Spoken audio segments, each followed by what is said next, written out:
네, 안녕하세요. KTG 밤양갱입니다. 자, 이번 가져온 영상은 스톤 포레스트죠. 이번에 새로 출시된 신맵입니다. 여기서 이제 랩터 F22로 제공 경기하는 영상을 한 2경기 정도 가져왔어요.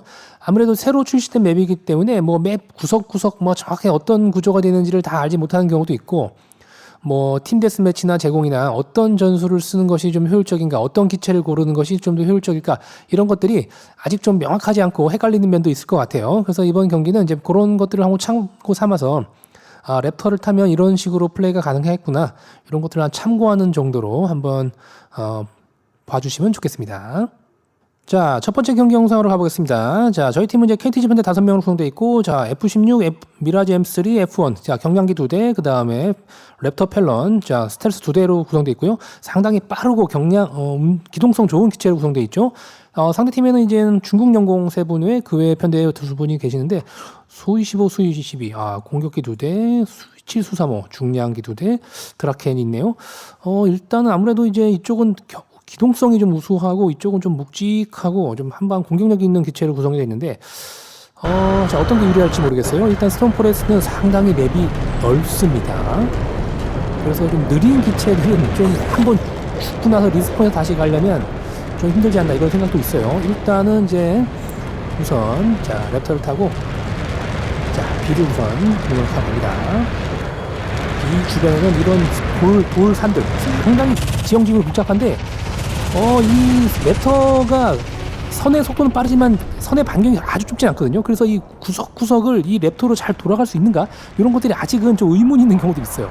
그래서 돌다가 벽에 부딪히는 거 아니야 싶어가지고 약간 보수적으로 선회하는 경우도 있습니다. 자, 계속 미니맵 보면서 중간에 수위치인가요, 수사문가요? 자, 하고 이제 저 중앙 B를 같이 점거하려고 보고 있는 와중에, 자, 우리 블루 지역이 선점 당한 걸 보고, 자, 블루를 지키러 갑니다. 자, 앞쪽 스위치과의 정면 승부.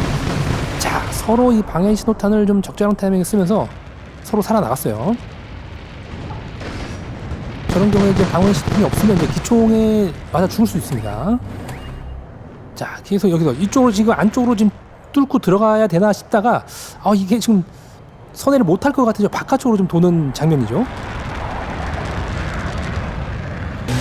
저런 좁은 공간까지 좀 잘 돌아 나가려면 뭐 F1, 뭐 미라지, 뭐 J35 이런 선의 반경이 아주 좁은 기체들이 좀 유리할 것 같고, 그러니까 이제 제가 볼 때 맵을 좀 잘 만들었어요. 그러니까 이제 그런 좀 경량기들 위주의 조금 더 강점을 발휘하게 좀 맵을 설계한 게 아닌가 싶고요.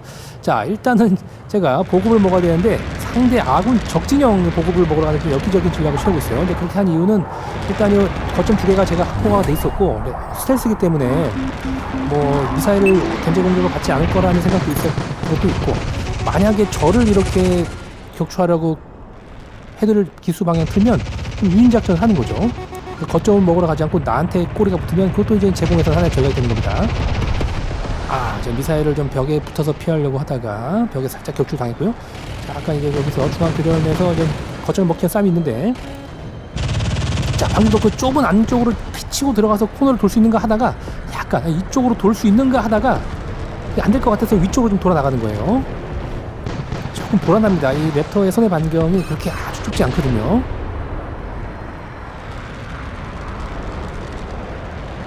자, 수시의 경우는 잡으려 하다가 거점 확보가 우선이고, 안쪽으로 돌려다가 지금 수시비도 좀 벽에 부딪힌 것 같아요. 자, 계속 수시비, 수35 무대와 중앙 B에서 거점을 잡기 위한 싸움이 계속되고 있죠.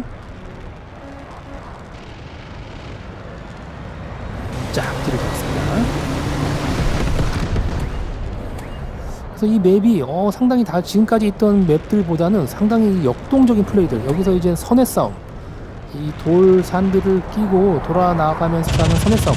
자, J35의 딜을 예측을 해서 미니벨 보고 딜 잡고 가는 겁니다. 이 선의 싸움에 상당히 좀 재밌는 플레이들이 많이 나올 것 같은 느낌입니다. 게다가 이 중앙 돌무덤을 지난 이 협곡 라인에는 또 개활지이기 때문에 이 요격기에도 좋아요. 왜냐하면 이제 이 거점, 이렇게 보급로가 상당히 높은 쪽에 위치하고 있기 때문에 이 요격기들이 좀 보급을 하기 좀 수월해요. 다른 맵 같은 경우는 요격기가 요격하고 공중에서 요격하고 보급을 하기 위해서 다시 땅 지상까지 낮게 내려와야 되는 면인데 이 맵은 또 이제 요격에도 좀 좋고 좀 발빠른 뭐 중경량기나 기동성 있는 기체들한테 좋고 상당히 좀 밸런스 있게 좀 맞춰진 맵이 아닌가 싶네요.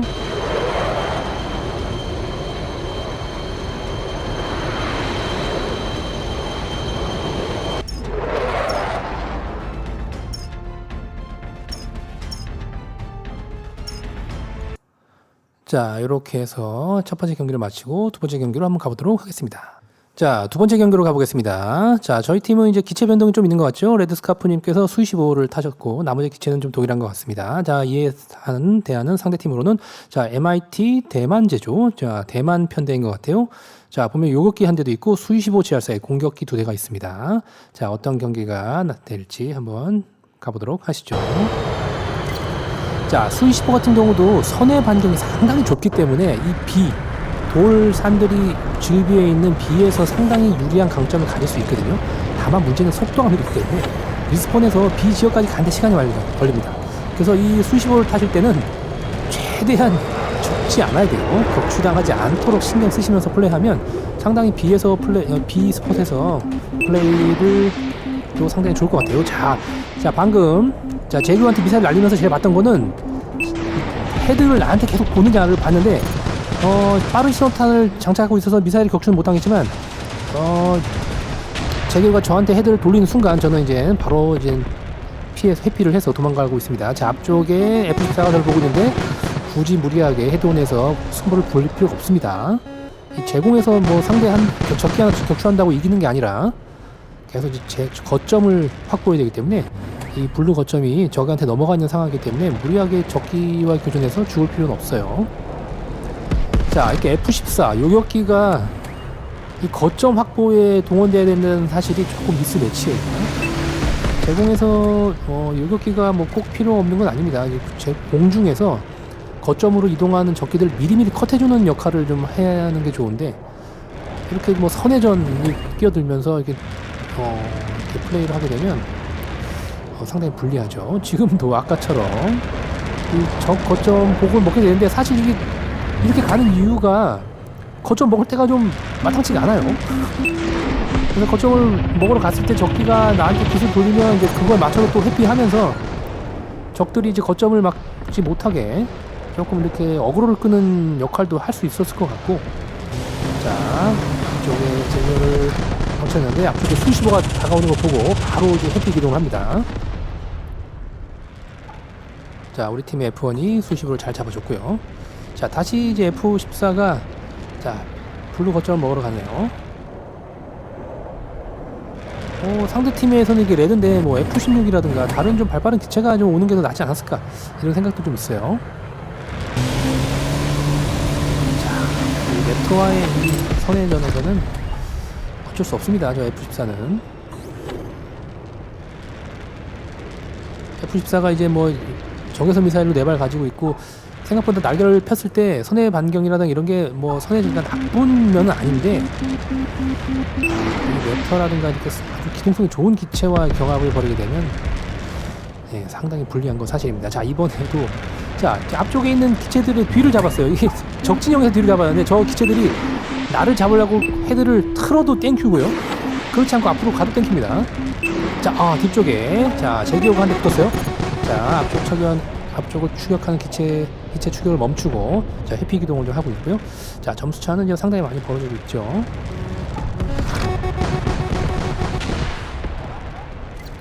자, 이렇게 해서 경기가 마무리가 됐습니다. 자, 이걸 좀 보시면 이제 요격기가 괜찮나? 뭐 이런 생각도 하실 수 있고요.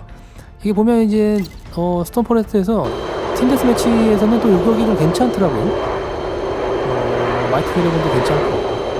그래서 뭐 기체 조합이나 이런 것들이 뭐 예를 들어서 B 지역에 아주 돌 무덤 사이를 돌산 사이사를 끼고 막 선회하는 점에서는 경량기라든가 이런 게 상당히 유리한 면이 있을 수도 있을 것 같고, 근데 이제 뭐 기체 조합이라든가 뭐 전략이라는 거는 뭐 앞으로도 상당히 뭐 다양한 방면으로 연구가 될 수는 있을 것 같습니다. 그래서 이제 한 맛배기 차원에서 이게 뭐 스톤 포레스트에서 뭐 제공이 어떤 형태로 좀 플레이 되는가를 한 2경기 정도 맛배기로 보여드렸습니다. 자, 지금까지 잘 시청해 주셔서 감사하고 KTG 밤양갱이었습니다.